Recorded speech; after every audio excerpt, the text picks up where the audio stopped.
یہ بادشاہ جو تھا ان کا، یہ قبیلہ بادشاہ کہہ سکتے ہیں، بادشاہت ایکچولی ان میں چلتی تھی اس لیے میں کہہ رہی ہوں بادشاہ، کہ یہ جو تھا اقیدر نام کا تھا.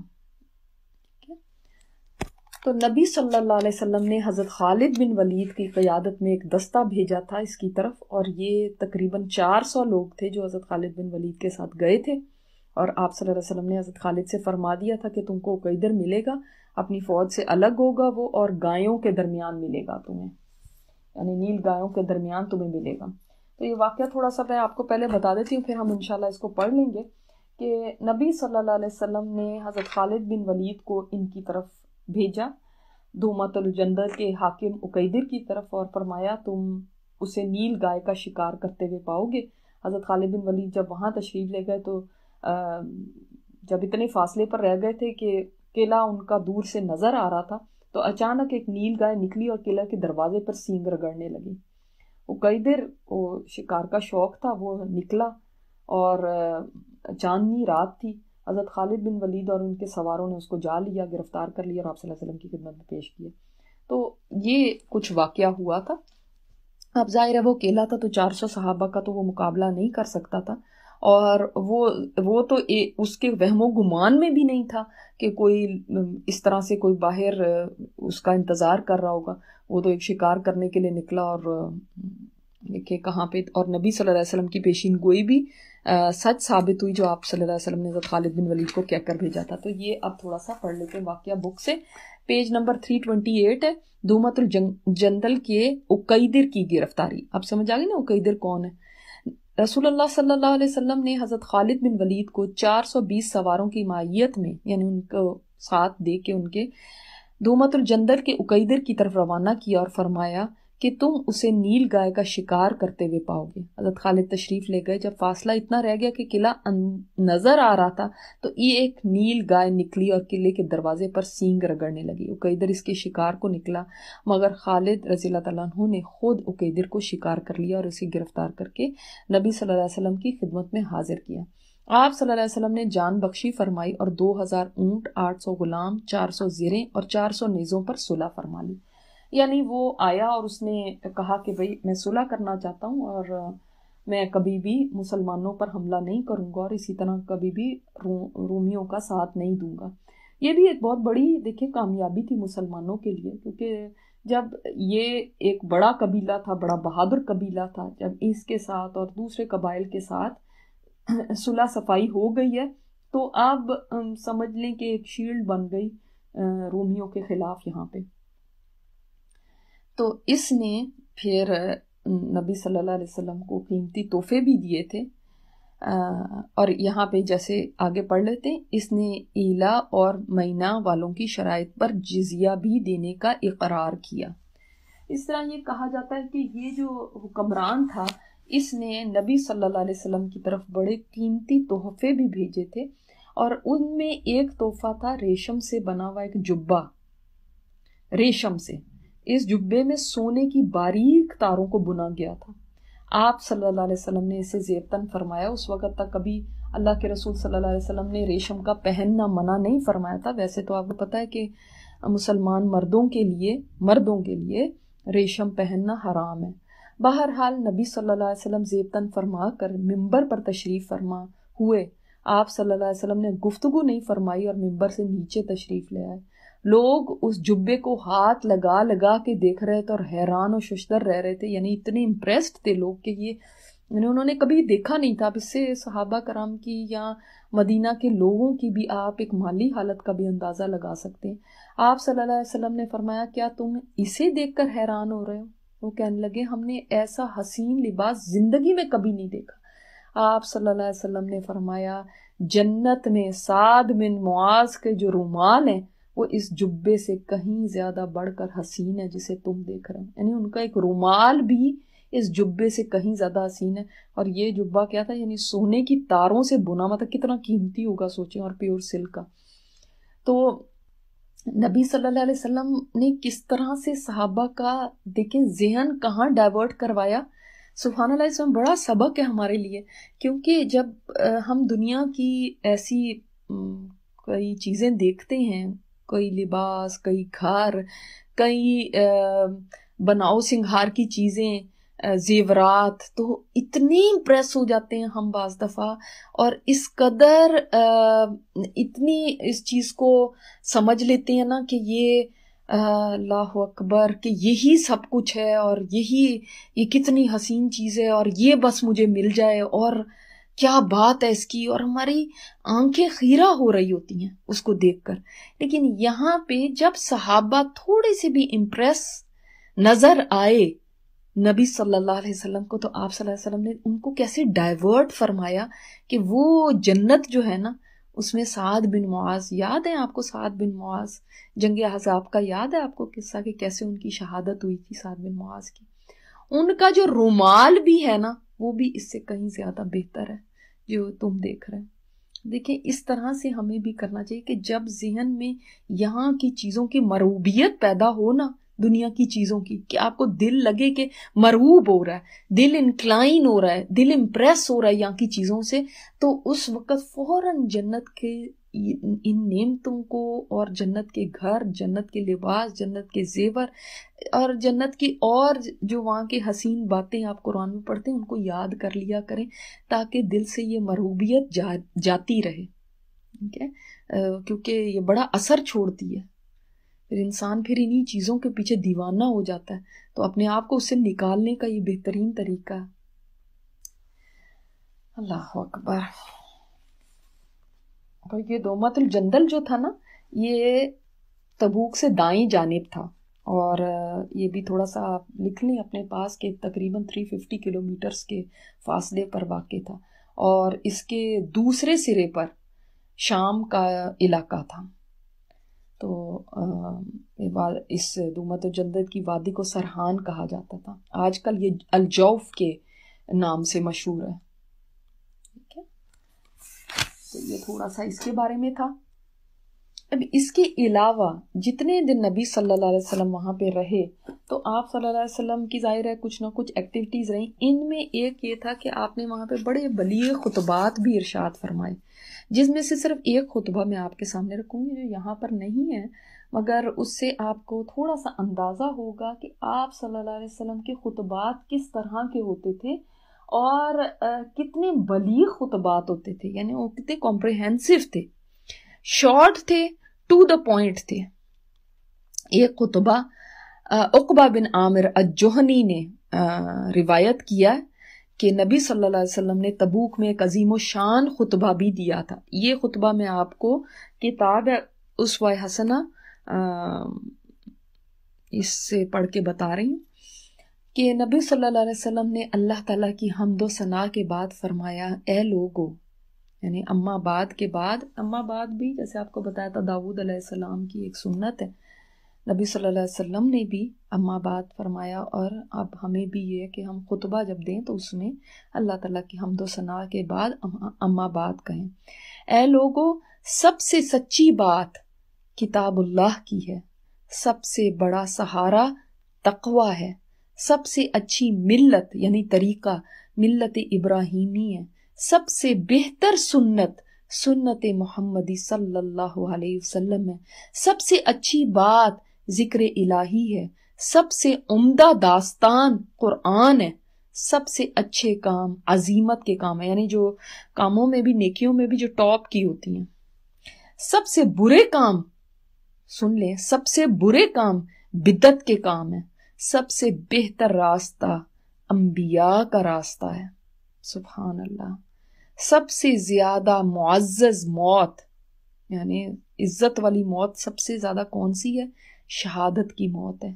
اور بدترین اندھا پن، اندھے تو بہت سے لوگ ہوتے ہیں، لیکن ورسٹ جو اندھا پن ہے نا، وہ ہدایت کے بعد گمراہی ہے، کہ اللہ تعالیٰ کسی کو ہدایت دے دے اس کے بعد وہ پھر گمراہی کے راستے پر چل پڑے. اس لیے دعا کرتے رہا کریں، ربنا لا تزغ قلوبنا بعد اذ ہدیتنا، اللہ ہمیں اب گمراہ نہ کر دینا، ہمارے دل کو ٹیڑھا نہ کر دینا ہدایت دینے کے بعد. کیونکہ بہت سے لوگ میں نے خود بھی دیکھے ہدایت کی طرف آتے ہیں، اس کے بعد پھر بڑے جوش سے آتے ہیں، بڑے جوش سے کام کرتے ہیں، ایسے لگتا ہے کہ ان کے دل کو کتنی بات اثر کر گئی ہے، زندگیاں بھی بدلتے ہیں، اس کے بعد پھر واپس اسی راستے کی طرف چلے جاتے ہیں.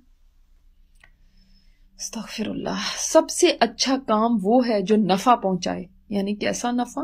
یعنی آخرت میں جس کا نفع ہو وہی اچھا کام ہے، باقی بیکار ہیں سب ایکٹیویٹیز ایسے ہی ہیں، وہی ہیں جو آپ کو نفع پہنچائے آخرت میں۔ سب سے اچھی راہ وہ ہے جس کی پیروی کی جائے۔ بدترین تاریکی یعنی اندھیرا جو ہے وہ دل کی تاریکی ہے۔ دینے والا ہاتھ لینے والے ہاتھ سے بہتر ہے۔ اب آپ دیکھیں گے کہ ان میں جو ایک لائن ہے نا وہ الگ الگ سے ہم نے احادیث میں پڑھی بھی ہے، لیکن ہمیں یہ نہیں پتا تھا کہ یہ غزوہ تبوک کے موقع پر آپ صلی اللہ علیہ وسلم نے جو خطبہ ارشاد فرمایا تھا یہ اس کا ایک حصہ ہے۔ دیکھیں ہم ہمیشہ پڑھتے ہیں نا دینے والا ہاتھ لینے والے ہاتھ سے بہتر ہے، اوپر والا ہاتھ نیچے والے ہاتھ سے بہتر ہے، تو وہ اس خطبے میں آپ نے فرمایا۔ پھر آگے بھی یہ جو بات ہے یہ بھی آپ نے سنی بھی ہے، لیکن یہ اس خطبے کا حصہ ہے۔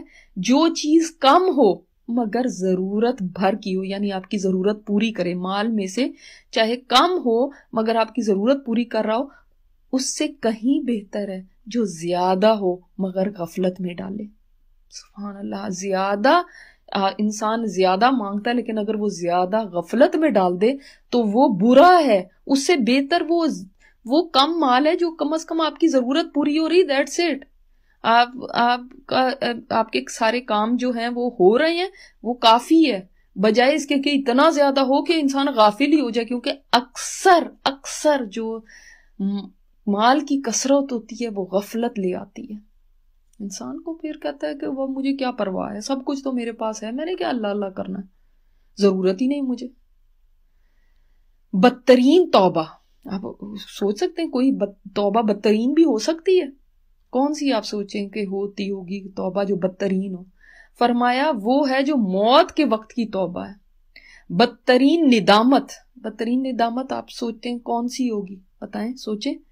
بدترین ندامت یعنی جس میں انسان ریگریٹ کرتا ہے، وہ ورسٹ ریگریٹ کون سا ہے؟ جو قیامت کے دن کی ندامت ہوگی، اس وقت کیا فائدہ؟ یعنی بہت سے لوگ ہیں جو پشت پھیر کے جمعے کا استقبال کرتے ہیں۔ کیا مطلب ہے؟ یعنی جمعے کو کبھی کبھار آتے ہیں، زیادہ تر جمعے کا دن وہ اپنا یعنی جمعے کے بغیر ہی گزار دیتے ہیں۔ بہت لوگ ہیں جو خدا کو کبھی یاد نہیں کرتے۔ سب سے بڑی خطا جھوٹی زبان ہے، یعنی سب سے بڑی غلطی ہے جو انسان کی جھوٹی زبان ہے۔ سب سے بڑی دولت دل کی دولت ہے۔ سب سے بہتر توشہ کا مطلب کیا ہوتا ہے؟ وہ جو زیادہ راہ ہوتا ہے جو مسافر اپنے ساتھ رکھتا ہے نا راستے میں، یعنی پہلے زمانے کے اندر بھی جو کھانا پینا یا کچھ اپنا تھوڑا سا سامان ہوتا ہے، وہ توشہ تقویٰ ہے۔ سب سے بڑی دانائی مخافت الہی ہے، یعنی خوف خدا جو ہے نا وہ سب سے بڑی دانائی ہے، وزڈم ہے۔ جو وائز بندہ وہی ہے جس کے اندر خوف خدا ہوتا ہے، ورنہ بے وقوف ہیں جو باقی ہیں۔ دل میں راسخ ہونے والی سب سے اچھی چیز یقین ہے، یعنی یقین اللہ پر، آخرت پر، رسالت پر، قرآن پر، یہ سب یقین ہے۔ شک کفر کی ایک شاخ ہے، یعنی یہ بھی ایک برانچ ہے کفر کی، شک، کہ دل میں شک آ جائے، پتہ نہیں قیامت ہے کہ نہیں، پتہ نہیں خدا ہے کہ نہیں، پتہ نہیں رسول آئے تھے کہ نہیں آئے تھے، پتہ نہیں قرآن اللہ کی طرف سے ہے کہ نہیں۔ یہ جو شک ہے نا یہ کفر کی ایک شاخ ہے۔ میت پر نوحہ جاہلیت کی خصلت ہے۔ مسلمانوں کے مال میں خیانت، سن لے، مسلمانوں کے مال میں خیانت جہنم کی گرمی ہے۔ شراب گناہ کا سرچشمہ ہے، یعنی سمجھ لیں کہ اس سے پھر اور کئی گناہ پھوٹتے ہیں نا، ام الخبائث جو کہا گیا۔ بدترین ذریعہ معاش یتیم کے مال کا کھانا ہے، یعنی سب سے بری جو انسان کی روزی ہے وہ کیا ہے کہ یتیم کا مال کھانا۔ خوش نصیب وہ ہے جو دوسروں سے نصیحت حاصل کر لے، یعنی دوسروں کی غلطیوں سے سبق سیکھ لے، خود سیکھ لے سبق، بجائے اس کے کہ اس کے اوپر کوئی مسئلہ آئے تو پھر سیکھے گا، دوسروں سے نصیحت لے لے۔ عمل کا مدار اس کے خاتمے پر ہے۔ یہ تو ہم پہلے بھی کئی دفعہ اس اتنی سے پورشن کو ہم دیکھ چکے ہیں کہ انسان کے عمل کا دار و مدار کس کے؟ خواتین پہ ہے، یعنی کس کے اوپر، یہ جو خاتمہ کس پہ کرتا ہے، وہ شروع سے بہت اچھا کرتے گئے، اینڈ آ کے ورس کر دیا تو سب کچھ ختم ہو گیا، پچھلا کیا کرایا سب غارت ہو گیا۔ ایسے ہی ہے کہ جیسے انسان دیکھیں ساری زندگی نیکیاں کرتے رہے اور ان دا اینڈ آ کے وہ کوئی خرابی کر جائے تو اس کا خاتمہ کس کے اوپر ہوا؟ برائی کے اوپر خاتمہ ہوا۔ بدترین خواب جھوٹا خواب ہے. اس سے بھی لوگ ڈرتے نہیں ہیں کہ وہ بعض دفعہ جھوٹے خواب بیان کرنے لگتے ہیں. ہم نے تو نبی صلی اللہ علیہ وسلم کی زیارت کر لی, ہم نے تو یہ خواب میں دیکھ لیا, ہم نے وہ خواب. یہ جھوٹا خواب جو بیان کرنا ہے وہ بدترین ہے, بدترین خواب ہے. مسلمان کو گالی دینا فسق ہے. فسق کا مطلب کیا ہوتا ہے؟ یہ بھی ایک گناہ ہے. مسلمان کا قتل کفر ہے. سن لیں, مسلمان کا قتل کفر ہے. غیبت کر کے مسلمان کا گوشت کھانا معصیت ہے, یعنی نافرمانی ہے. مسلمان کے مال کی حرمت اس کی جان کی حرمت کے برابر ہے, یعنی اس کی مال اس کا ہڑپ کر جانا ایسے ہی ہے جیسے اس کی جان ختم کر دینا. جیسے اس کی جان لینا حرام ہے, اسی طرح اس کا مال لینا بھی حرام ہے. جو معافی مانگتا ہے خدا اسے معاف کر دیتا ہے. جو غصہ پیتا ہے خدا اسے اجر دیتا ہے. جو مصیبت میں صبر کرتا ہے اللہ تعالیٰ اس سے بہتر دیتا ہے جو اس سے لے لیا ہے اس نے. جو نافرمانی کرتا ہے اللہ اسے عذاب میں ڈالے گا. اور پھر اللہم اغفر لی و امتی فرمایا, اس کے بعد 3 مرتبہ استغفر اللہ فرمایا اور خطبہ ختم کر دیا.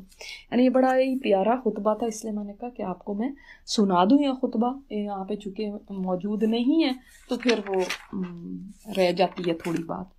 اس کے علاوہ اور نبی صلی اللہ علیہ وسلم نے وہاں پہ کیا کیا اتنے دن میں. ایک تو یہ آتا ہے کہ آپ صلی اللہ علیہ وسلم نے وہاں پہ جو وضو فرمایا اس میں ایک دفعہ اپنے اعضاء کو دھویا, اس لیے کہ پانی کی سخت قلت تھی. تو اگر 3 دفعہ دھویا جاتا تو یعنی پھر وہ پانی ظاہرہ قلیل ہونے کی وجہ سے ختم ہو جاتا. ایک اور واقعہ آتا ہے کہ آپ صلی اللہ علیہ وسلم نے ایک دن فرمایا کہ آج رات تم پہ سخت آندھی چلے گی, لہٰذا نہ کوئی اٹھے, اور جس کے پاس اونٹ ہو وہ اس کی رسی کو بھی مضبوطی سے باندھ دے. کوئی بھی نہ یعنی اٹھے آج کی رات. چنانچہ سخت آندھی چلی. ایک شخص کھڑا ہو گیا تو آندھی اس کو اڑا کر تی کی 2 پہاڑیوں کے درمیان پھینک آئی, یعنی اٹھا کے اس کو پٹخا وہاں سے. جب نبی صلی اللہ علیہ وسلم نے منع فرمایا تھا کہ نہیں کسی نے کھڑے ہونا, تو ایک آدمی پھر بھی کھڑا ہو گیا, کہا جاتا ہے رفع حاجت کے لیے, لیکن پھر وہ آندھی اس کو اڑا کے لے گئی. ہو سکتا ہے کوئی ایسی بڑی بلا, کوئی ایسی آندھی آئی ہو, ڈیزرٹس میں کئی آندھیاں چلتی, تو آپ صلی اللہ علیہ وسلم نے اس کے بارے میں پہلے سے بتا دیا تھا, لیکن کوئی نہیں اس نے سنا اور پھر ایسی نافرمانی کی تو اس سے دیکھیں پھر اس کو نقصان ہوا. اسی طرح ایک اور واقعہ آتا ہے کہ نبی صلی اللہ علیہ وسلم فجر سے کچھ دیر پہلے نکلے رفع حاجت کے لیے, اور آپ صلی اللہ علیہ وسلم کے ساتھ مغیرہ بن شعبہ بھی تھے. مغیرہ بن شعبہ کے بارے میں ہم نے پہلے پڑھا ہوا ہے, آپ دیکھیے گا کہ کہاں پہ پڑھا تھا. تو وہ بھی آپ صلی اللہ علیہ وسلم کے پیچھے پیچھے تھے, ساتھ پانی لیا ہوا تھا, ایک برچھی سی لی ہوئی تھی, تاکہ وہ کیا کرتے تھے برچھی وغیرہ آگے رکھ کے تو اس سے ذرا پردہ کر لیتے تھے. تو نبی صلی اللہ علیہ وسلم جب رفع حاجت کے لیے جاتے تو لوگوں سے کچھ دور نکل جاتے تھے, تو آپ صلی اللہ علیہ وسلم وہاں سے جب فارغ ہو کے آئے تو انہوں نے پانی ڈالا, آپ صلی اللہ علیہ وسلم نے ہاتھ دھوئے, منہ دھویا, پھر آپ نے اپنے بازو اوپر کرنے چاہے, لیکن وہ جو جبہ آپ صلی اللہ علیہ وسلم نے یا جو لباس پہنا ہوا تھا اس کے بازو تنگ تھے, وہ اوپر نہیں چڑھ رہا تھا. تو آپ صلی اللہ علیہ وسلم نے اپنے ہاتھ اس جبے سے نکال کے پھر بازو دھوئے. یعنی آپ سمجھ رہے ہیں نا, جیسے ہماری کئی دفعہ سلیوز اتنی ٹائٹ ہوتی ہیں وہ اوپر نہیں چڑھتی, تو اب اس کے اوپر آپ مسا نہیں کر سکتے. یاد رکھیے آپ کو پھر شرٹ اتارنی پڑے گی اور پھر آپ کو بازو دھونے پڑیں گے وضو کرنے کے لیے. یعنی آپ مسا سر کے اوپر سے تو مسا ہوتا ہے, ساکس کے اوپر سے تو مسا ہوتا ہے, لیکن آپ کے بازوؤں کے اوپر مسا نہیں ہو سکتا. ٹھیک ہے, یہاں سے ہمیں یہ پتہ چلتا ہے. پھر اس کے بعد آپ مغیرہ رضی اللہ تعالیٰ عنہ نے نبی صلی اللہ علیہ وسلم کے جوتے اتارنے چاہے, تو آپ نے فرمایا کہ ان کو چھوڑ دو, میں نے اس وقت ان کو پہنا تھا جب میں طہارت سے تھا. پھر آپ نے ان کے اوپر ہی مسح فرما لیا. تو اس سے بھی ہمیں پتہ چلتا ہے کہ اگر جوتے صاف ہیں تو اور آپ نے طہارت کے ساتھ ہی پہنے ہیں, تو چاہے چمڑے کے موزے ہوں, چاہے دوسرے آپ کے ساکس ہوں, چاہے جوتے ہوں. بعض دفعہ آدمی باہر ہوتے ہیں اور وہ وضو کر رہے ہوتے ہیں, جوتے ایسے ہوتے ہیں نہیں اتار سکتے, تو ان کے اوپر سے مسح کر سکتے ہیں. تو اس میں کچھ دیر لگ گئی ظاہر ہے. تو جب نبی صلی اللہ علیہ وسلم واپس آئے تو صحابہ نماز شروع کر چکے تھے. آپ صلی اللہ علیہ وسلم صفوں میں پیچھے کھڑے ہو گئے. اندھیرا تھا تو لوگوں کو پتہ چل گیا, پھر بھی اس کے باوجود بھی لوگوں کو پتہ چل گیا کہ نبی صلی اللہ علیہ وسلم آ گئے. تو سب لوگ پیچھے ہٹنے لگے.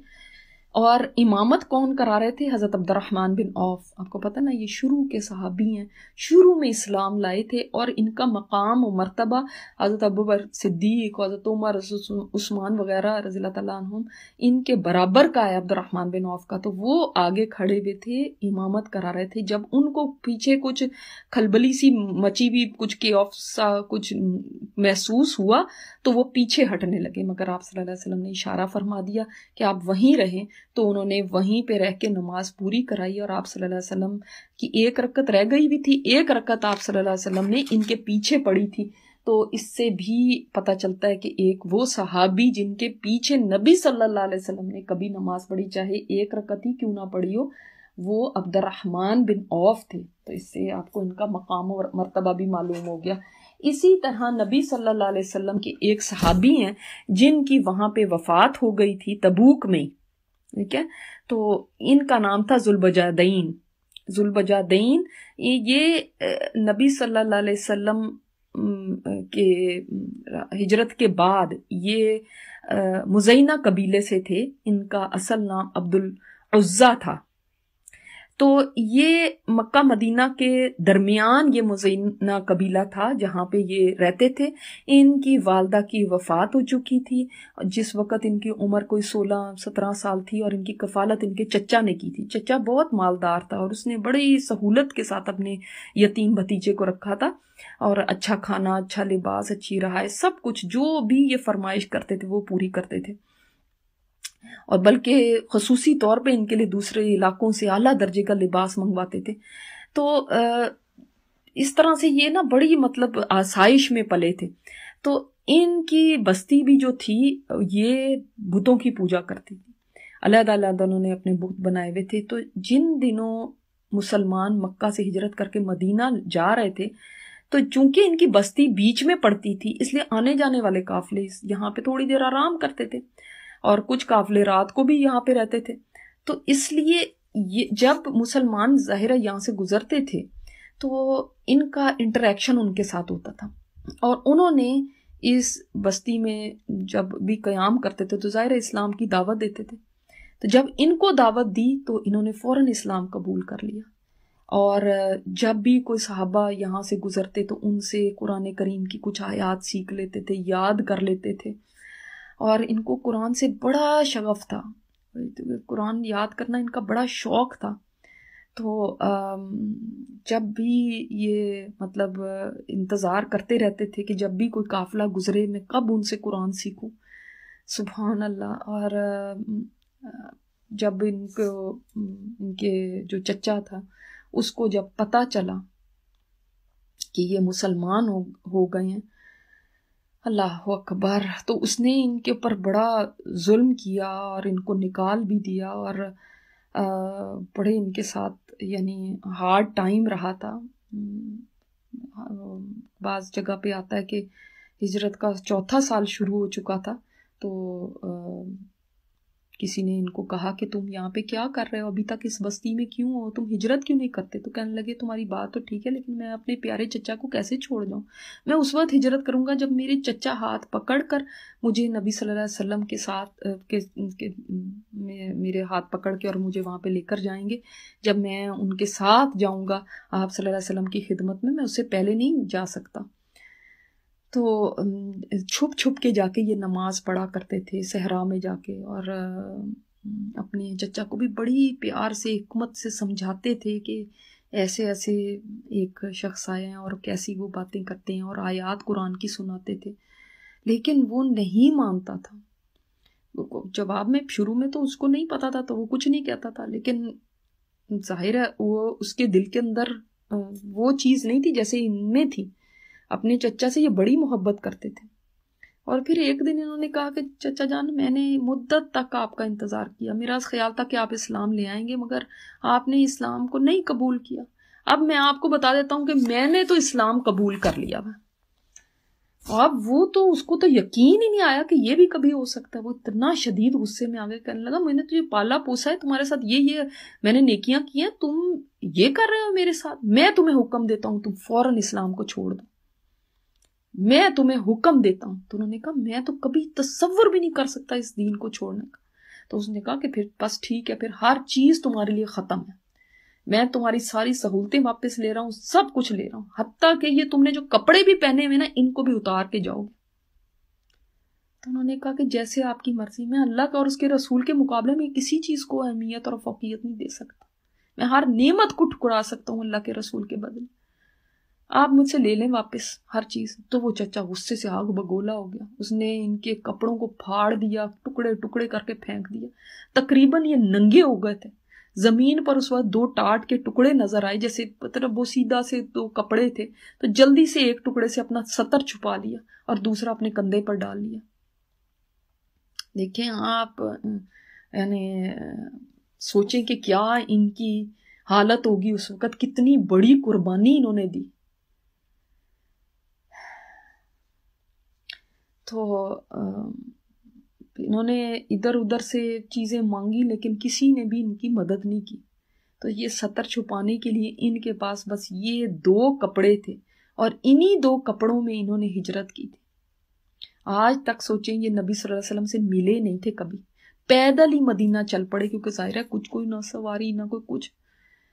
اور بے سہارا جتنے بھی مہاجرین ہوتے تھے ان کے لیے ریزیڈنٹس کون سی تھی؟ مسجد نبوی بس. تو یہ عبداللہ پھر بنے، عبد العزیٰ سے عبداللہ ان کا نام رکھا گیا. اور یہ مدینہ پہنچے تو رات کا وقت تھا، تو مسجد نبوی میں ہی لیٹ گئے. اللہ کے رسول صلی اللہ علیہ وسلم نے فجر کی نماز پڑھائی، صحابہ کی طرف دیکھا تو دیکھا ایک اجنبی آدمی مسجد نبوی میں اصحاب صفہ کے چبوترے پر پڑے ہوئے ہیں. یہ تقریباً اس وقت ان کی عمر 21 سال تھی. تو پوچھا کہ تم کون ہو؟ کہنے لگے میں عبد العزیٰ ہوں. تو پوچھنے آپ صلی اللہ علیہ وسلم نے پوچھا تم نے ٹاٹ کیوں پہنے ہوئے یہ؟ تو انہوں نے پوری اپنی داستان سنائی کہ میں نے اللہ اور اس کے رسول کو اختیار کیا اور دنیا کی ہر نعمت کو میں نے ٹھکرا دی. تو آپ صلی اللہ علیہ وسلم نے فرمایا آج سے تمہارا نام عبد العزیٰ نہیں ہے، عبداللہ ہے، ذوالبجادین. ذوالبجادین کا مطلب کیا؟ ٹاٹ کے 2 ٹکڑوں والا. تو یہی نام جو نبی صلی اللہ علیہ وسلم کی زبان سے نکلا، بس یہ ان کی پہچان بن گیا. بس یہ بڑے خوش ہوئے کہ آپ صلی اللہ علیہ وسلم نے مجھے یہ نام دے دیا. تو اب یہ مسجد نبی میں رہتے تھے، بلند آواز سے پورے جوش و خراج سے قرآن کی تلاوت کرتے تھے. تو جب اتنی ان کو محبت تھی نا قرآن کریم کے ساتھ، اور آپ صلی اللہ علیہ وسلم نے ان سے فرمایا تھا میرے دروازے کے قریب ہی رہنا، تو وہ واقعی ان کے آپ صلی اللہ علیہ وسلم کے دروازے کے دربان بن گئے، ہر وقت آپ کی خدمت میں حاضر رہتے تھے. تو جب یہ اونچی آواز میں قرآن پڑھتے تھے تو ایک دن حضرت عمر نے فرمایا کہ کیا تم ریاکاری کے لیے اتنی بلند آواز میں پڑھتے ہو؟ آپ صلی اللہ علیہ وسلم نے اس پہ جواب دیا نہیں، وہ تو اللہ کے سامنے آہوزاری کرنے والوں میں سے ایک ہے. سبحان اللہ. عبداللہ مسجد میں رہتے تھے، بس قرآن پڑھتے رہتے تھے اور بس اپنا اسی طرح وقت گزارتے تھے. تو پھر آپ صلی اللہ علیہ وسلم نے ان کے بارے میں فرمایا تھا عمر اس کو چھوڑ دو، یہ تو سب کچھ چھاڑ کے اللہ اور اس کے رسول کی خاطر ہجرت کر کے آیا. تو جب آپ صلی اللہ علیہ وسلم تبوک کے لیے روانہ ہوئے نا، تو اس وقت ان کے اندر اتنا جذبہ شہادت تھا. آپ صلی اللہ علیہ وسلم کے پاس آئے، درخواست کی کہ میرے لیے دعا کریں، مجھے اس جنگ میں شہادت نصیب ہو. آپ نے دعا فرمائی اللہ میں اس کا خون کفار پر حرام کرتا ہوں. انہوں نے عرض کیا یا رسول اللہ میرا تو یہ ارادہ نہیں تھا، میں تو شہادت چاہتا تھا. آپ نے فرمایا تم اللہ کی راہ میں جہاد کے لیے نکلے ہو، اگر تمہیں بخار بھی ہو جاتا ہے تو تم بخار سے بھی اگر وفات پا جاتے ہو تو وہ بھی شہادت ہے تمہارے لیے. تو آپ صلی اللہ علیہ وسلم جب یہاں پہ قیام فرما رہے تھے، اب بتائیں جنگ تو ہوئی نہیں، تو آپ کو خبر ملی کہ اس طرح سے وہ اللہ کو پیارے ہو گئے، طبعی موت. تو آپ صلی اللہ علیہ وسلم اپنے صحابہ ابو بکر صدیق، حضرت عمر کو لے کر کفن دفن کا بندوبست کرنے لگے. سرد رات تھی اس وقت. آپ صلی اللہ علیہ وسلم نے ایک صحابی عبداللہ بن مسعود کو، آپ نے سنا ہوگا، ان کو اطلاع ملی اس طرح سے کہ نبی صلی اللہ علیہ وسلم کے ایک صحابی فوت ہو گئے. تو آدھی رات کا ٹائم تھا، وہ اٹھے اور یہ بھی آپ صلی اللہ علیہ وسلم سے بڑی شدید محبت کرتے تھے. اور یہ آئے تو انہوں نے دیکھا کہ وہ صحابی کو دفن کرنے کے لیے نبی صلی اللہ علیہ وسلم موجود ہیں، گھپ اندھیرا تھا، بس ہلکی سی روشنی ان کو نظر آ رہی تھی. تو دیکھا کہ بڑا عجیب سا منظر ہے، کیونکہ حضرت بلال ایک چھوٹی سی مشل سی پکڑے ہوئے کھڑے ہیں جس کی روشنی میں قبر کھودی جا رہی ہے، اور ابو بکر اور عمر کے ہاتھوں میں کسی کی لاش ہے. تو اللہ کے رسول صلی اللہ علیہ وسلم قبر میں اترے ہیں.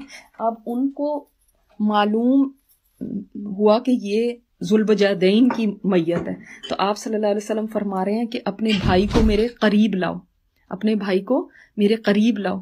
تو حضرت ابوبکر صدیق اور حضرت عمر آپ صلی اللہ علیہ وسلم کو لاش تھما رہے ہیں، اور آپ فرما رہے ہیں بھائی کو نرمی سے پکڑو، ذرا محبت سے، نرمی سے، پیار سے، کیونکہ اللہ کے رسول صلی اللہ علیہ وسلم سے یہ بڑے محبت کرتے تھے نا ذوالبجادین.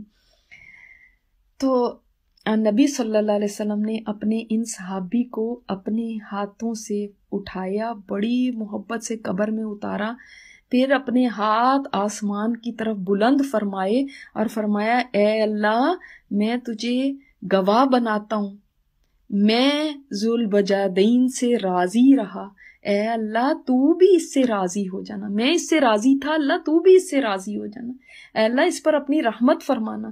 یہ قرآن کریم کی تلاوت کرنے والا تھا، یہ تیرے رسول سے محبت کرنے والا تھا. عبداللہ بن مسعود یہ دیکھ رہے ہیں تو بے اختیار کہہ اٹھے کاش اس قبر میں میں ہوتا، کاش اس قبر میں میں ہوتا. یعنی ان کو اتنا رشک آیا ان کی قسمت پر ذوالبجادین کی کہ یہ کتنے خوش نصیب ہیں کہ نبی صلی اللہ علیہ وسلم فرما رہے ہیں اللہ میں اس سے راضی ہوں، تو بھی اس سے راضی ہو جانا. اللہ اکبر. تو اس سے آپ کو پتہ چلتا ہے کہ صحابہ کرام کی کیسی تڑپ ہوتی تھی، کیسی طلب ہوتی تھی اس جگہ پہ ہونے کے لیے کہ نبی صلی اللہ علیہ وسلم ہمارے لیے بھی ایسی بات کہہ دیں کوئی. اللہ اکبر. تو یہ کچھ واقعات اس وقت کے تھے. اسی طرح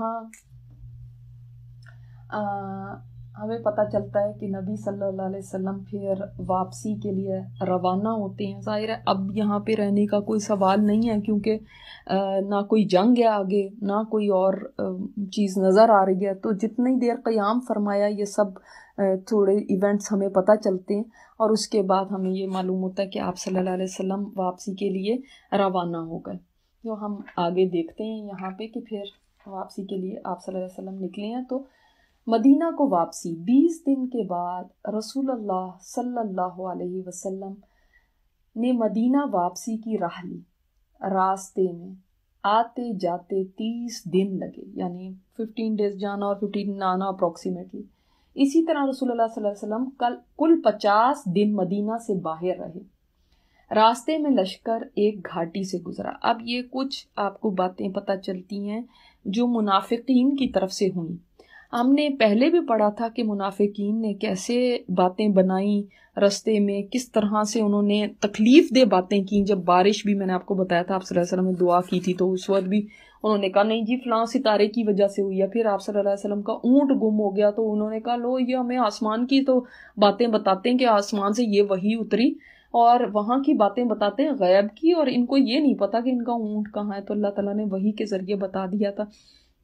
اسی طرح ایک اور بھی واقعہ آتا ہے، وہ میں پہلے آپ کو بتا دوں پھر اس کے اوپر چلتے ہیں، کہ منافقین اپنے گروپ بنا کے بیٹھے رہتے تھے اور اس طرح باتیں کرتے تھے. تو وہ کہنے لگے، آپس میں ہنس رہے تھے، کہہ رہے تھے روم اور فارس تک کہہ رہے ہیں ہم پہنچیں گے، وہاں تک کو ہم فتح کریں گے، ایسے کریں گے، اور ہنسنے لگے کہ یہ ان کی حالتیں ہیں فتح کرنے کی. تو ایک نے کہا ان لوگوں کو تو دیکھو یہ قرآن پڑھنے والے ہیں اور ہیں کتنے بزدل، اور کھا کھا کے دیکھو کتنے پیٹو ہوئے ہیں. یعنی استغفر اللہ، اس طرح کی باتیں ہم آج بھی دیکھتے ہیں نا. کئی لوگ قرآن پڑھنے والوں کو کس طرح سے مذاق کرتے ہیں، کس طرح سے ان کی باتوں کو حقیر کرتے ہیں، اور کوئی نہ کوئی بہانہ ڈھونڈتے ہیں کہ کسی طرح کوئی بات مل جائے کہ ہم ان کے اوپر لگائیں. تو یہ طریقہ کار منافقین کا تھا.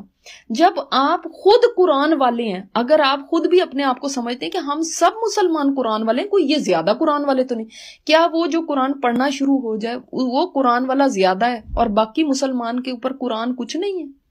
آپ یہ دیکھیں سب ہی قرآن والے ہیں. جو اسلام میں انٹر ہو گیا کیا قرآن اس کا نہیں ہے؟ اس کے باوجود یہ حال تھا کہ یہ لوگ یعنی اس سے پتہ چلتا ہے کہ وہ اپنے آپ کو باہر سمجھتے. دیکھو یہ قرآن پڑھتے ہیں اور ان کا حال دیکھو ذرا کیا ہے.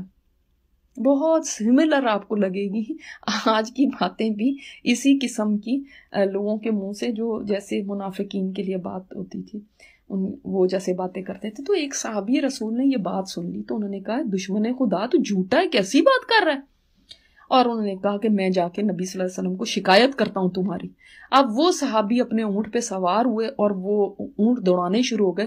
تو اب اس منافق کی جان کے لالے پڑ گئے. اس نے کہا یہ تو میری جا کے شکایت لگ جاتی. اب ان کو بزدل بھی اتنے تھے کہ ان سے اب یہ بھی ہوتا تھا کہ ہم وہاں پہ بھی گڈ بکس میں رہیں, ہم آپ صلی اللہ علیہ وسلم کے سامنے بھی بڑے اچھے بنے رہیں, اسی لیے تو بہانے کر کر کے کرتے تھے. تو وہاں پہ بھی اچھے رہیں, ساتھ ان کی طرف بھی نہیں ہے نا, جیسے قرآن کہتا ہے نا ادھر کے تو نہ ادھر کے, نہ آپ صلی اللہ علیہ وسلم کی طرف ہو جائیں, اسلام میں صحیح طرح داخل ہو جائیں, وہ بھی نہیں, دوسری طرف کفر کی طرف چلے جائیں, وہ بھی نہیں. اب دیکھیں اب اس کو یہ پڑ گئی کہ اوہو یہ تو میری شکایت کر دے گا. وہ بھی اپنے اونٹ پہ سوار ہوا اور دوڑ لگا دی اس نے بھی. جب وہ دونوں دوڑ لگاتے ہوئے, اب وہ لشکر کتنا بڑا ہے, 30,000 کا لشکر چل رہا ہے, تو آپ صلی اللہ علیہ وسلم کہیں آگے فرنٹ میں تھے اور یہ لوگ کہیں پیچھے تھے. اب یہ دوڑ لگاتے ہوئے آ رہے ہیں, اونٹوں کو دوڑاتے ہوئے آ رہے ہیں, دونوں ہی آ رہے ہیں. تو نبی صلی اللہ علیہ وسلم پہ وحی اترنی شروع ہو گئی. میں نے آپ لوگوں کو کہا تھا نا سورہ توبہ آپ پڑھ کے آئیے گا, تو وہ جو وحی اتری اس کے اندر آپ ہائی لائٹ کر لیں, یہ آیات ہیں, آیت نمبر 64 سے 64 اور 65. آپ صلی اللہ علیہ وسلم اس سے پہلے کہ وہ وہاں پہنچ کے کچھ بولتے یا کچھ کہتے, وہ صحابی نبی صلی اللہ علیہ وسلم کے سامنے وہ جلدی سے چھلانگ لگائی اس منافق نے اپنے اونٹ کے اوپر سے, اور آپ صلی اللہ علیہ وسلم سے کہنے لگا ہم تو بس مذاق کر رہے تھے, ہم تو بس مذاق کر رہے تھے, جیسے نہیں کہ ہم یار جسٹ کیڈنگ اراؤنڈ, ہم تو بس کھیل رہے تھے, بس ایسے مذاق کر رہے تھے, مذاق کو مذاق سمجھا ہی نہیں گیا. یعنی تو اللہ تعالیٰ نے جو آیات اتاری تھی اس سے پہلے کہ وہ کچھ بولتا, آپ صلی اللہ علیہ وسلم یہ آیات تلاوت فرما رہے ہیں. جب وہ یہ کہہ رہا ہے کہ ہم تو بس مذاق کر رہے ہیں, تو آیات کیا ہیں, یحذر المنافقون, ڈر رہے ہیں منافق, ان تنزل علیہم سورۃ, کہ آپ صلی اللہ علیہ وسلم کے اوپر کوئی سورت نہ اتر آئے ان کے بارے میں جس کے اندر جو کچھ ان کے دلوں میں ہے وہ بتا دیا جائے. اور قل, کہہ دیجئے, استہزئوا ان اللہ مخرج ما تحذرون ولئن سألتہم, اور اگر تم سوال کرو ان سے, تم مذاق کرتے رہو, اللہ تعالیٰ نکال دے گا, جو اللہ ظاہر کر دے گا جو ان کے دلوں کے اندر ہے, اللہ تعالیٰ تمہیں ظاہر کر دینا. اور اگر تم ان سے پوچھو گے لَيَقُولُنَّ, تو وہ ضرور کہیں گے اِنَّمَا كُنَّا نَخُوضُ وَنَلْعَبُ, تو ہم تو بس کھیل تماشے بس ایسے ہی کر رہے تھے, we were just joking around, ہم تو بس ایسے ہی یہ بات کر رہے تھے. تو آپ کہہ دیں اے نبی, کیا اللہ اور اس کا رسول ہی ہے رہ گئے کہ جن کے بارے میں تم مذاق کرتے ہو؟ کیا وہی رہ گئے ہیں مذاق کے لیے؟ لا تعتذروا, آج تم کوئی معذرت نہ کرو, قد کفرتم بعد ایمانکم, تم نے کفر کر دیا ایمان کے بعد. اب کی آیات کھول کر دیکھیے گا, یہ آپ کو 10ویں پارے میں سورہ توبہ میں مل جائیں گی. تو اس سے ہمیں پتا چلا کہ کچھ چیزیں مذاق کے قابل نہیں ہوتی, آپ ان کے اوپر مذاق نہیں کر سکتے, وہ آپ لمٹس کراس کر رہے ہوتے ہیں اگر آپ اس میں مذاق کریں. اور یہ چیزیں شاعر اللہ ایسے ہوتے ہیں, اللہ رسول اس کے دین کا مذاق کرنا ایسا ہوتا ہے کہ انسان کو بعض دفعہ کفر تک لے جاتا ہے, یعنی وہ ایمان سے خارج ہو جاتا ہے. اگر اس کو دوبارہ مسلمان ہونا ہے تو اس کو دوبارہ کلمہ شہادت پڑھنا پڑے گا. یعنی یہاں پہ یہ دیکھیں آپ, یہ آیت نمبر 66 کا میں آپ کو حصہ سنا رہی, لا تعتذروا, تم نہ معذرتیں کرو, قد کفرتم بعد ایمانکم, تم نے کفر کر لیا, ایمان لانے کے بعد تم اب کافر ہو گئے. یعنی انہوں نے تو کوئی ایسی بات نہیں کہی تھی کہ ہم کافر ہو گئے ہیں یا ہم ایسے ہیں, کوئی بتوں کے آگے نہیں جھک گئے تھے. وہ انہوں نے اللہ کے رسول صلی اللہ علیہ وسلم کا مذاق اڑایا تھا. یہ اتنی بڑی بات ہے کہ انسان کو کفر تک لے جاتی ہے, کافر بنا دیتی ہے. اس لیے ان چیزوں میں بے حد احتیاط کرنی چاہیے. اللہ, رسول, دین, جنت, جہنم, قیامت یا اور اللہ کے شاعر کے بارے میں اس قسم کے مذاق اڑانے سے پرہیز کرنا چاہیے. قرآن کے بارے میں یعنی جو بعض دفعہ ان چیزوں کو اتنا لائٹلی لوگ لیتے ہیں کہ ان کو یہ نہیں سمجھ آتی کہ یہ باتیں ایسی ہیں کہ ہم مطلب ان کے اوپر کوئی زبان درازی کر نہیں سکتے، ہماری کوئی مجال نہیں ہے کہ ہم ان کے اوپر کوئی بات کر سکیں.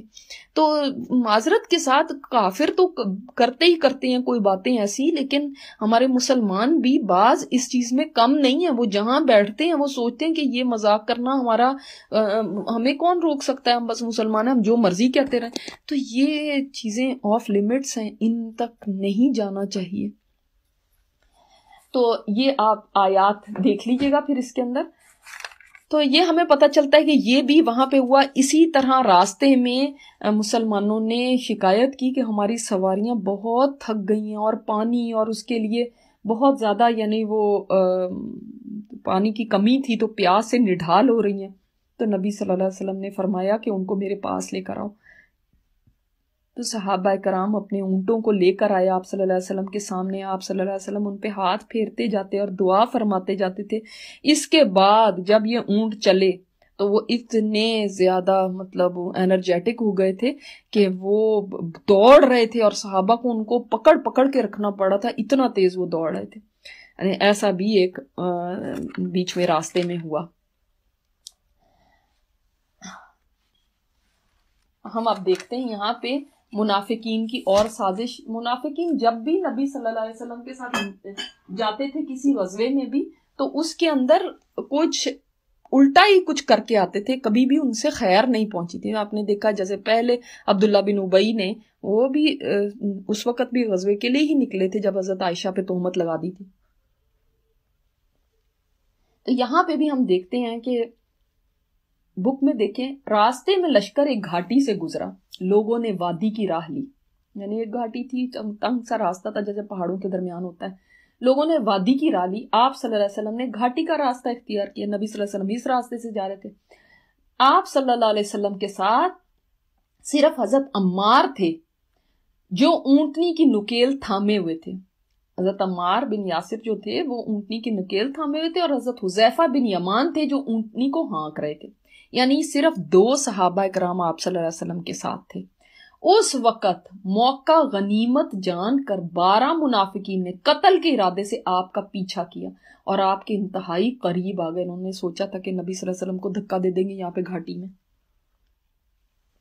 اب ایک تو اندھیرا تھا، رات کا وقت تھا، دوسرے یہ چہروں پر ڈھاٹا باندھے ہوئے تھے، یعنی یہ چہروں کو چھپائے ہوئے تھے. آپ نے حضرت حذیفہ کو بھیجا کہ ان کی سواریوں کے چہروں پر اپنی ڈھال سے ضرب لگائیں. نبی صلی اللہ علیہ وسلم سمجھ گئے کہ ان کا ارادہ کیا ہے. اب انہوں نے چہرے بھی کور کیے ہوئے اور بد ارادے سے آئے تھے.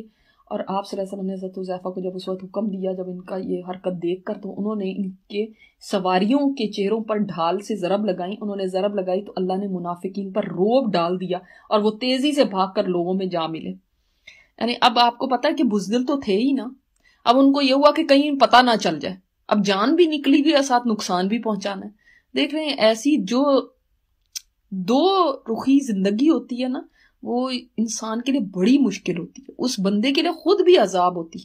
یا تو ایک طرف ہو جائے، وہ کسی طرف کی بھی راہ لے، لیکن جب وہ ایک طرف نہیں ہوتا، اس نے ادھر کو بھی راضی کرنا، ادھر کو بھی، پتہ نہیں کس طرف سے مفاد ہو مجھے حاصل ہو جائے بعد میں. یہ لوگ ایسے ہی تھے. اسی وجہ سے منافقین جہنم کے سب سے نچلے درجے میں ہوں گے، کیونکہ یہ ساتھ رہ کے نقصان پہنچانے والے تھے. دشمن کا تو انسان پھر بھی الرٹ رہتا ہے کہ یہ دشمن ہے، لیکن جو آستین کے سانپ ہو، جو اپنے اندر رہتے ہیں اور پھر آپ کی جڑیں کاٹے نا، وہ زیادہ بڑی دشمنی کرتے ہیں. ان سے آپ ہوشیار بھی نہیں ہوتے، کیونکہ آپ کو لگتا کہ یہ تو اپنے ہی ہیں، لیکن جب وہ اپنے ہی کاٹنے لگتے ہیں تو وہ بہت تکلیف دہ بھی ہوتا ہے اور زیادہ وہ بڑا نقصان بھی پہنچا سکتے ہیں. تو جب وہ تیزی سے بھاگ نکلے، رسول اللہ صلی اللہ علیہ وسلم نے حذیفہ کو ان کے نام بھی بتلایا اور ان کا ارادہ بھی. چنانچہ رسول اللہ صلی اللہ علیہ وسلم کا ان کو رازدان کہا جاتا ہے. یعنی آپ صلی اللہ علیہ وسلم نے کسی اور کو نہیں یہ نام بتائے تھے. آپ صلی اللہ علیہ وسلم نے حضرت حذیفہ سے پوچھا کہ وہ کون لوگ تھے، تو انہوں نے فرمایا کہ میں تو نہیں جانتا، کیونکہ انہوں نے اپنے چہرے ڈھانپے ہوئے تھے. تو آپ صلی اللہ علیہ وسلم نے پھر ان کے نام بتائے. اللہ تعالیٰ نے نبی صلی اللہ علیہ وسلم کو مطلع کر دیا تھا ان کے بارے میں کہ یہ کون ہے، اور ساری زندگی یہ راز حضرت حذیفہ کے سینے میں رہا، انہوں نے کسی کا بھی نام کبھی بھی بتایا نہیں کہ یہ ہوتے ہیں رازدان۔ بعد میں حضرت عمر جو تھے وہ حضرت حذیفہ کو دیکھا کرتے تھے کہ یہ کسی جنازے میں اگر شریک ہوتے ہیں تو شریک ہوتے تھے، یعنی اس کا مطلب ہے کہ یہ منافق نہیں۔ اگر وہ کسی جنازے میں نہیں جاتے تھے تو حضرت عمر بھی نہیں جاتے تھے، سمجھ جاتے تھے اچھا یہ منافق ہے، کیونکہ ان کو صرف پتا تھا۔ اسی طرح حضرت عمر ان کے پاس ہی جا کے پوچھا کرتے تھے کہ میرا نام تو اس لسٹ میں شامل نہیں ہے۔ اللہ اکبر، کہیں میں بھی تو منافقین کی فہرست میں شامل نہیں ہوں؟ سبحان اللہ۔ مسجد ضرار کا انہدام، یعنی اس کو گرانا، اس کو ابالش کرنا۔ منافقین نے ضرر رسانی، کفر، مومنین میں تفریق اور اللہ اور اس کے رسول سے جنگ کرنے والوں کو گھات کی جگہ فراہم کرنے کے لیے قبا میں ایک مسجد بنائی تھی۔ اس کا میں نے قصہ آپ کو پہلے بتایا کہ انہوں نے مسجد کی کنسٹرکشن شروع کر دی تھی اور اس کو کمپلیٹ کر لیا تھا، اور رسول اللہ صلی اللہ علیہ وسلم سے گزارش کی تھی کہ آپ اس مسجد میں ان کے لیے نماز پڑھ دیں۔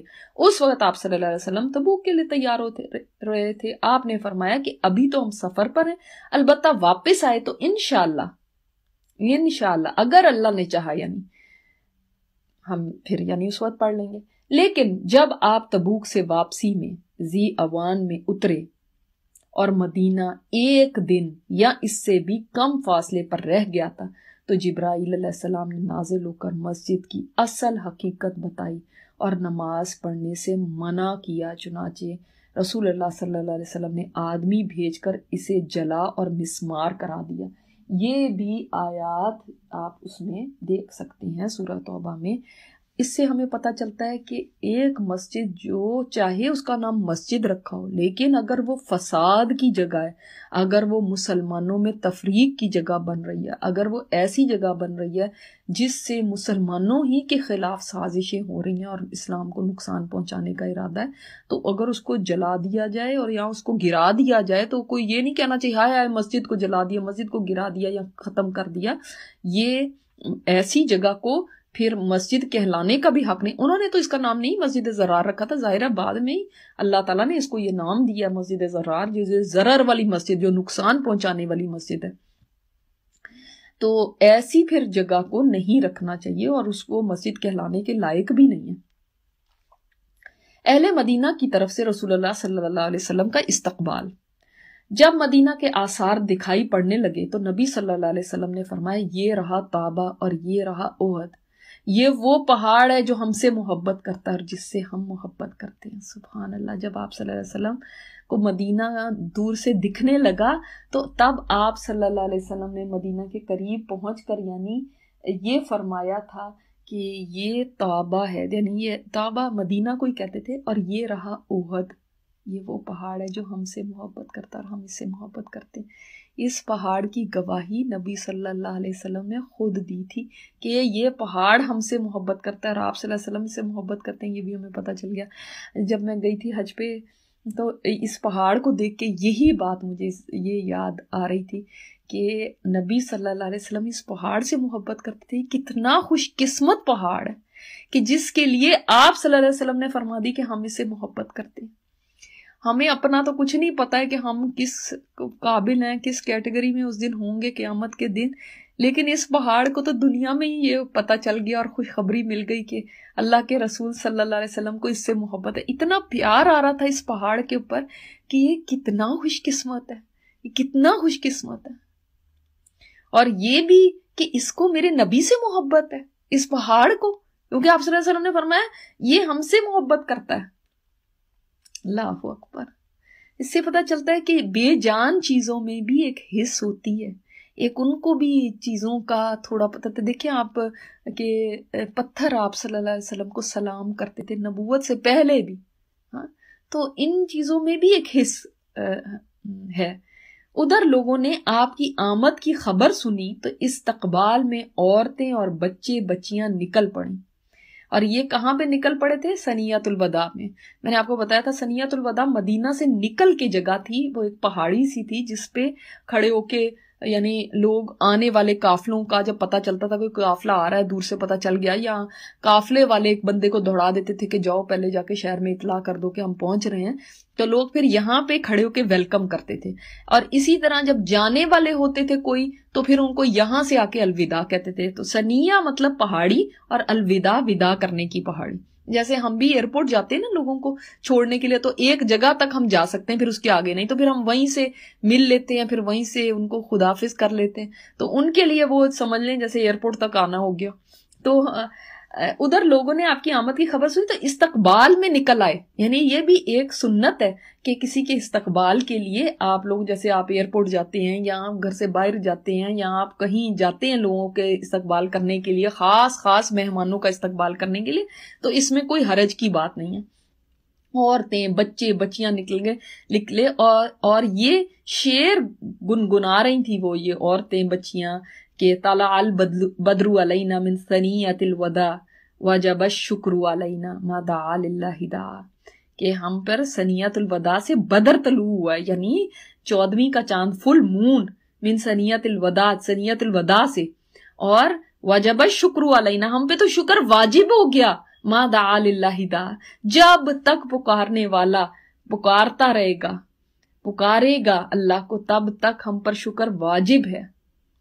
آپ صلی اللہ علیہ وسلم تشریف لائے، مسجد میں داخل ہوئے، 2 رکعت نماز پڑھی. نبی صلی اللہ علیہ وسلم کا طریقہ کار یہ تھا، جب بھی سفر سے واپس آتے تھے سب سے پہلے مسجد میں تشریف لے جاتے تھے اور وہاں پہ 2 رکعت نماز پڑھتے تھے. یہ سنت بھی اب بھول چکے ہیں لوگ، اس سنت کو بھی زندہ کرنے کی ضرورت ہے. اور لوگوں کے لیے بیٹھ گئے. اب دیکھیں ایک سفر سے آئے ہیں آپ صلی اللہ علیہ وسلم اور اس وقت ہی مسجد نبی میں بیٹھ گئے. اب آگے جو قصہ ہے وہ چونکہ ایک لمبا قصہ ہے تو انشاءاللہ تعالیٰ اس کو ہم نیکسٹ ٹائم پھر دیکھیں گے. اور یہاں تک کہ آپ کو واقعات پتہ چل گئے. اب وہ 3 مومنین کا قصہ ہم دیکھیں گے جو کہ پیچھے رہ گئے تھے. بہت ہی پیارا سیرت کا یہ باب ہے جو تبوک کا بھی ہے، اور آخری سفر ہے آپ صلی اللہ علیہ وسلم کا. اس کے بعد تو حج کا ہی سفر ہے، اس کے بعد کوئی غزوہ نہیں ہے. ٹھیک ہے. سبحانک اللہم و بحمدک نشہد ان لا الہ الا انت نستغفرک و نتوب الیک. السلام علیکم و رحمۃ اللہ وبرکاتہ.